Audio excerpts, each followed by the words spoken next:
জন্ম থেকেই অন্ধ, তবু একাই পথ চলেন কহিদুল। বিস্মিত গ্রামবাসী। দৃষ্টিশক্তি ছাড়াই একাই চলাফেরা করেন তিনি। কোনো সহায়তা ছাড়াই যান হাট বাজারে, আত্মীয় স্বজনের বাড়িতে। আশেপাশের মানুষজন বিস্মিত হলেও এ যেন কহিদুল মিয়ার দৈনন্দিন জীবনেরই অংশ। জন্ম থেকে দৃষ্টিহীন হয়েও আত্মবিশ্বাসের জেরে স্বাভাবিক জীবনের পথ ধরে হেঁটে চলেছেন কোচবিহারের সিতাই ব্লকের ছাট 12 মাসিয়া গ্রামের এই বাসিন্দা। 35 বছর বয়সী কহিদুল মিয়ার জন্মের পর থেকে দৃষ্টিশক্তি নেই, তবে সেটি কোনো বাধা হয়ে দাঁড়ায়নি তার চলার পথে। একবার যে রাস্তা অতিক্রম করেন তার মনে গেঁথে যায় তার। দ্বিতীয়বার সেখানে চলতে কোনো অসুবিধা হয় না। শুধু চেনা পথেই নয়, অচেনা পথেও আত্মবিশ্বাসের সঙ্গে চলেন তিনি। আশ্চর্যের বিষয় হলো, কারোর কণ্ঠ একবার শুনলেই তা মনে রাখতে পারেন দীর্ঘদিন। কণ্ঠ শুনেই মানুষ চিনতে পারেন। সংসার উপার্জনের দায়িত্ব সামলান কহিদুল। 15 বছর আগে বিয়ে করেছেন। স্ত্রী সন্তানদের নিয়ে সুখী সংসার তার। শারীরিক প্রতিবন্ধকতা থাকা সত্ত্বেও স্বাভাবিক জীবনের মতোই দিন যাপন করেন তিনি। সংসারের দায়িত্ব পালনে কোনো খামতি রাখেন না। ধর্মীয় জালসায় মাইকিং এর কাজ করে কিছু উপার্জনও করেন। পাশাপাশি রাজ্য সরকারের মানবিক ভাতা পান, যা তার জীবনের সহায়ক শক্তি। সময়ের হিসেবেও পারদর্শী কহিদুল। শুধু চলাফেরাতেই নয়, সময়ের হিসেব রাখার ক্ষেত্রেও বিস্ময়কর প্রতিভার অধিকারী। অনুমান করে বলতে পারেন কখন কটা বাজে। আশ্চর্যের বিষয় হলো, তার বলা সময়ের সঙ্গে প্রকৃত সময়ের পার্থক্য মাত্র 5-7 মিনিটের মধ্যেই থাকে। আল্লাহ আমার ভিতরে আলো দিয়েছেন, তিনি বলেন। আল্লাহ আমার মনে এমন শক্তি দিয়েছেন যাতে আমি সহজেই পথ চিনতে পারি। জন্ম থেকে আমি অন্ধ, কিন্তু আমার আল্লাহ চোখের আলো না দিলেও ভিতরের আলো দিয়েছেন। প্রেরণার এক অনন্য উদাহরণ।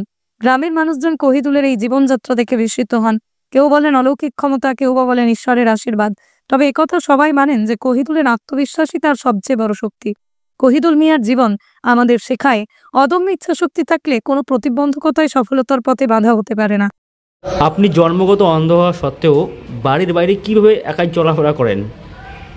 জন্মগত অন্ধ হওয়ার পরে বাড়ির বাইরে আমি অনুভব অনুযায়ী চলাফেরা করি, বা আমি এক রাস্তা দিয়ে, পরিচিত রাস্তা দিয়ে একবার গেলে সেই রাস্তাটা দ্বিতীয়বার যেতে আমার কোনো সমস্যা হয় না, বা সহযোগিতা কারো দরকার হয় না।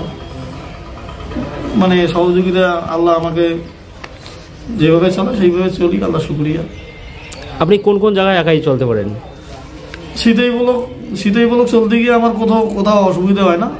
বড় মরিচা, এদিকে শীতলকুচি, হাফ আবার দিনহাটা গেলে মানুষের দরকার হয় না, কিন্তু নিজের সেফটি চলার জন্য বা নিজের একটু সেফটি রাখার জন্য মানুষের সহযোগিতা নেই।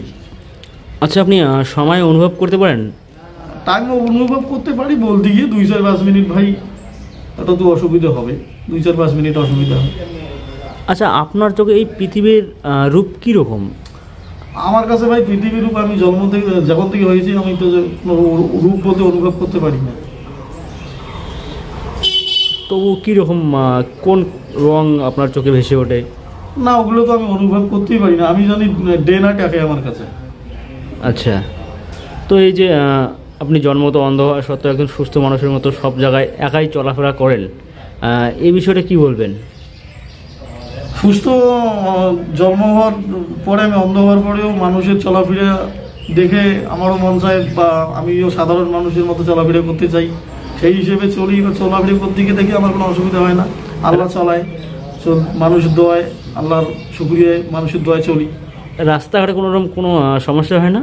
আর রাস্তাঘাটে চলতে গিয়ে সমস্যাকেই, মানে রাস্তাঘাটে চলতে গিয়ে মানে সমস্যা কোনো হয় না। আমার চেনা জানা রাস্তাঘাটে চলতে গিয়ে অনেক সময় রাস্তায় চলতে গিয়ে বন্ধু বান্ধবের সঙ্গে গাড়িতে উঠি, সাইকেলে উঠি, ভ্যানে উঠি, বা যাই যেখানে দেখা পায় তুলি নেয়, আমিও চলি।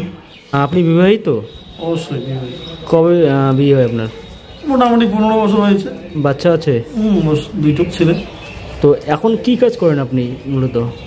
কাজ তো আমার পেশা বলতে তো কোনো কাজ নেই। আমি যে জলসার মাইকিন বা আমাদের সরকারি কোনো মাইকিন টেকিনে যদি খবর আসে, একটা প্রতিবন্ধী শাখা সংগঠনের দায়িত্বে আছি জেলা ব্লকের।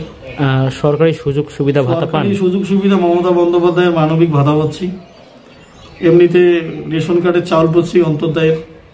এইভাবে চলি, মানুষের সমাজসেবক কিছু কাজ করি। মানুষ যদি 10 টাকা 5 টাকা দেয়, তা নেই, দেয়, কিন্তু অন্যর কাছে না। যারা আমার শারীরিক প্রতিবন্ধী কাজ, তাদেরই আমি কাজ করি। বাড়ি কোথায় আপনার আর কি নাম? ছাট 12 মাসিয়া কহিদুল মিয়া।